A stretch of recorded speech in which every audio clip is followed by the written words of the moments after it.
How are you all. I hope आप सब बहुत अच्छे हो और आप बहुत अच्छे से अपना ध्यान रख रहे हो। And once again welcome to my channel which is let's English it and this is me Neha. So हमारा जो लास्ट का सेशन था इट वाज रिलेटिंग ग्रामर। हमने टेंसेस डिस्कस किए थे उसमें, राइट। अब आज का जो हमारा सेशन है इट्स एक्चुअली रिलेटिंग वोकैबुलरी। आज हम ईडियम्स और फ्रेजेस चेक करेंगे दोबारा से, बट पर्सनालिटी और कैरेक्टर एक इंसान का डिस्क्राइब करने के लिए कौन से फ्रेजेस यूज़ कर सकते हैं, आज हम वो चेक करने वाले हैं, ठीक है। तो आई एम रियली श्योर कि आप डेफिनेटली इस सेशन को एंजॉय करेंगे। एंड चलिए स्टार्ट करते हैं अपना session. Let's get started. So as I have already given you the introduction, in this video we will be checking some common English idioms and phrases that one can use to describe a person's character and personality. Alright, so in case if you want to say how a person actually is using a phrase, then how that can be done is what we will be discussing today. Alright, so let's just get started and move to our phrase number 1. Okay, so our phrase number 1 that you can use is happy camper. Now what does this phrase happy camper means?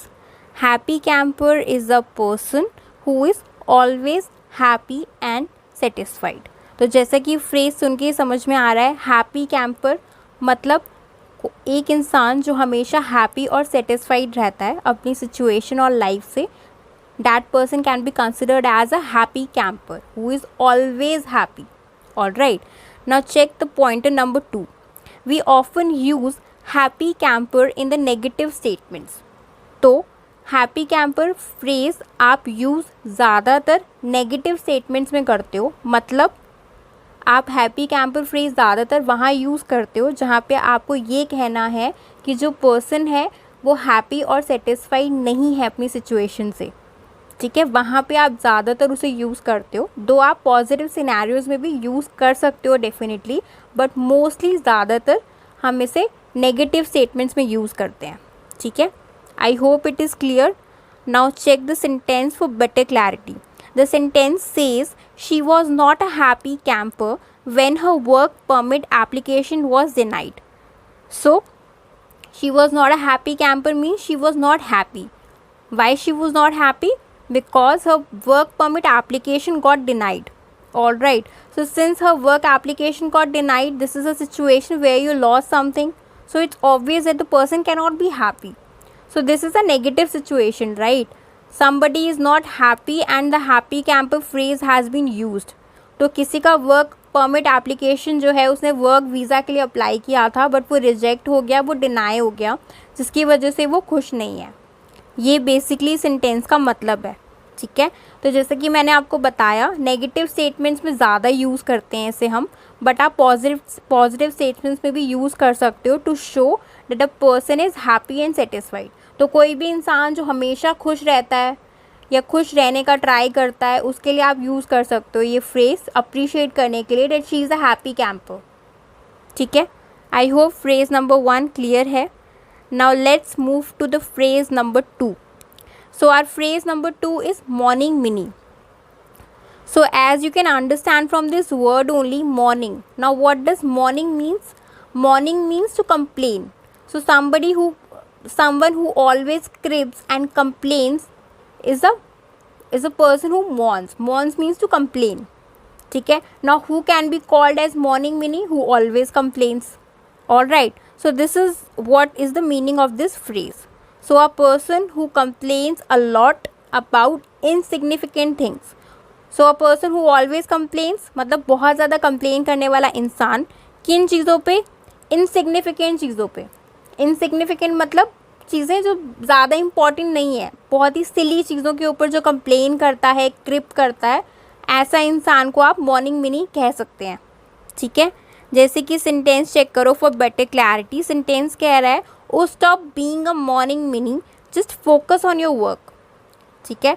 So obviously दो लोगों के बीच में शायद कोई conversation हो रही है and somebody is there who is complaining a lot and the other person is telling him or telling her to focus on his or her work and stop being a moaning mini.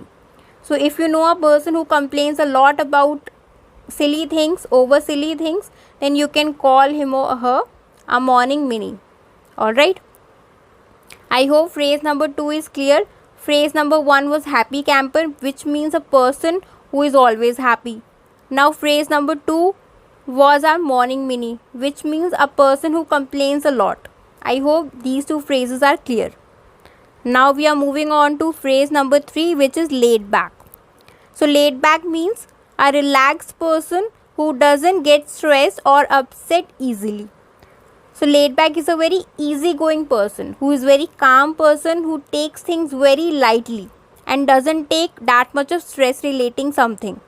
ठीक है, जो बहुत ही काम रहता है, चीज़ों को बहुत लाइटली लेके चलता है, ज़्यादा अपने ऊपर प्रेशर कैरी नहीं करता, उस इंसान के लिए आप ये फ्रेज़ यूज़ कर सकते हैं laid back.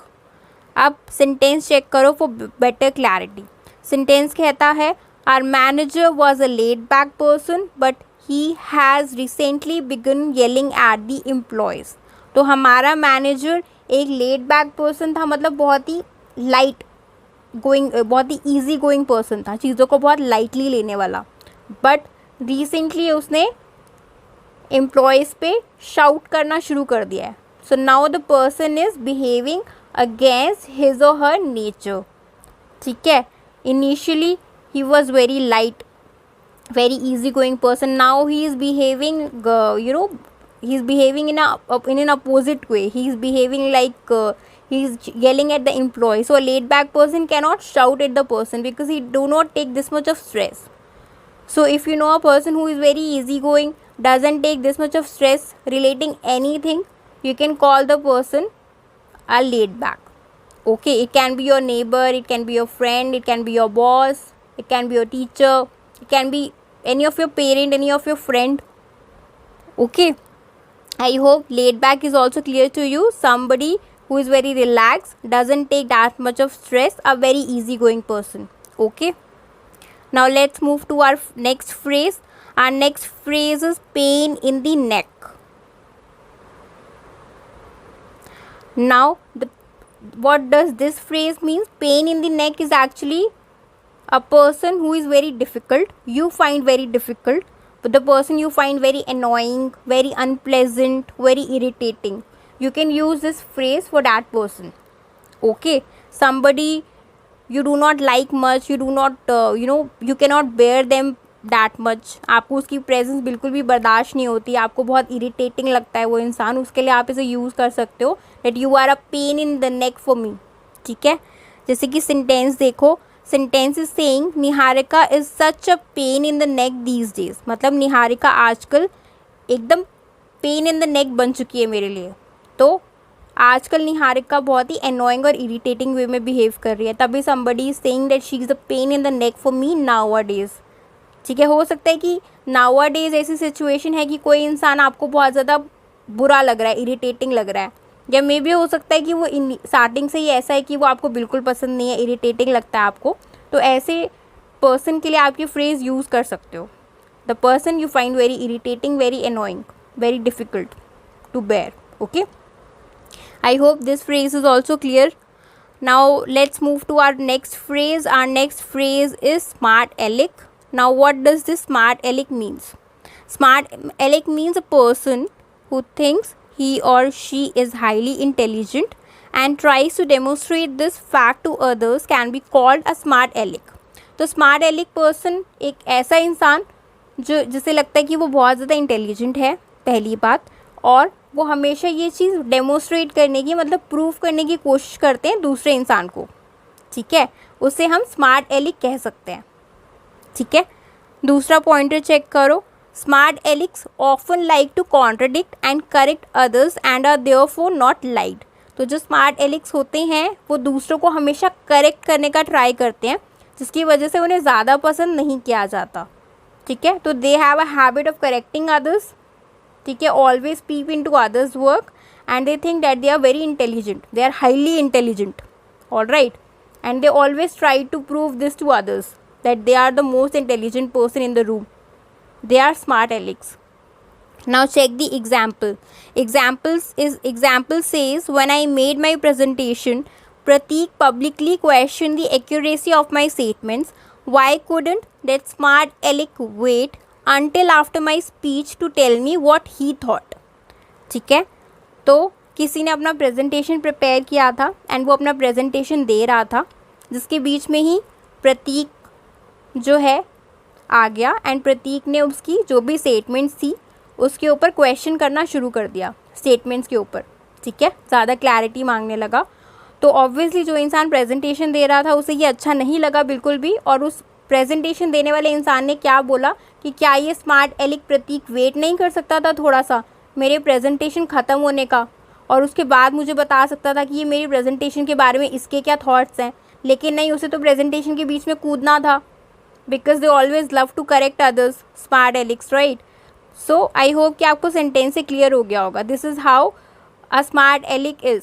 So if you know a person जिसका नेचर एग्जैक्टली ऐसा है, उसके लिए आप ये फ्रेज डेफिनेटली यूज़ कर सकते हो एंड आपको ज़्यादा दूर जाने की ज़रूरत नहीं पड़ेगी। आई एम श्योर आपके सर्कल में कोई ना कोई ऐसा ज़रूर होगा जिसकी पर्सनैलिटी 100% इसके साथ मैच करेगी, ठीक है। तो आप डेफिनेटली इसे अपनी रियल लाइफ के साथ रिलेट कर पाओगे। Alright, I hope smart aleck भी आपको क्लियर है। अब नेक्स्ट फ्रेज हमारा जो है वो है आज का, वो है आर्मचेयर क्रिटिक। अब आर्मचेयर क्रिटिक कौन होते हैं?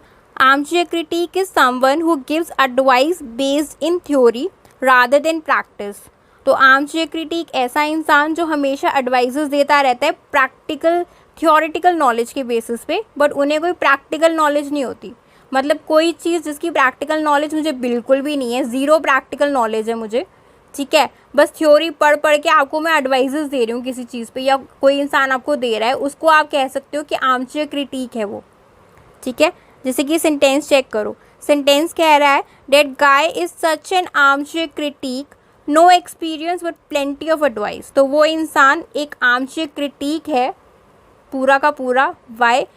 ज़ीरो प्रैक्टिकल नॉलेज, मतलब एक्सपीरियंस बिल्कुल भी नहीं है लेकिन एडवाइसेस इतनी सारी देता है, ठीक है। तो सपोज़ करो एक छोटा सा एग्जाम्पल लेते हैं कि मैं एक आर्ट्स की स्टूडेंट हूँ, ठीक है, मेरा फ्रेंड है कोई जो साइंस स्ट्रीम का है, वो मेडिकल परस्यू कर रहा है, ठीक है, and he is facing some kind of issues in that, and I am giving advices to that person that this is not how you should go for it, you should do this, you should do that. So do you think that makes sense? I am an art student, I am not pursuing science as a career, I don't know anything about this stream, right, and I am giving advices to that person. Technically he should go to a person who's actually a part of the stream, he can advise him better, right? But being an art student, I am giving advices to the person who is of science stream and I don't have any practical knowledge of that stream. So this is how a armchair critique person is, okay? They always give advices of a thing जिसकी उन्हें बिल्कुल भी knowledge नहीं होती practical, ठीक है। I hope armchair critic भी आपको क्लियर हुआ है। नेक्स्ट हमारा आज का लास्ट फ्रेज है for the day, which is jack of all trades. Now what does this phrase means? Someone who can do several jobs instead of only being specialize in one. तो ऐसा इंसान जो बहुत सारी जॉब्स, बहुत सारी चीज़ें एफिशिएंटली कर सकता है, अच्छे से कर सकता है, एक चीज़ में स्पेशलाइज ना होकर। So if you are a multitasking kind of a person, you can do multiple things efficiently rather than being just good in one. So you can consider yourself, you can just call yourself a jack of all trades, okay? Check the example for better clarity. Example says from auto repair to hairdressing, Prakash can do it all. He is a jack of all trades. तो from auto repair to hairdressing मतलब auto repair करने से hair dressing तक प्रकाश हर एक चीज़ कर सकता है, इसीलिए उसे क्या कहा गया है? Jack of all trades. तो सपोज कि you are a interior designer, you are very good with cooking, you are very good with gardening, you are very good with singing. So you can consider yourself as a jack of all trades, right? That without being an interior designer, you are so good in other fields as well. So this is how a jack of all trades is.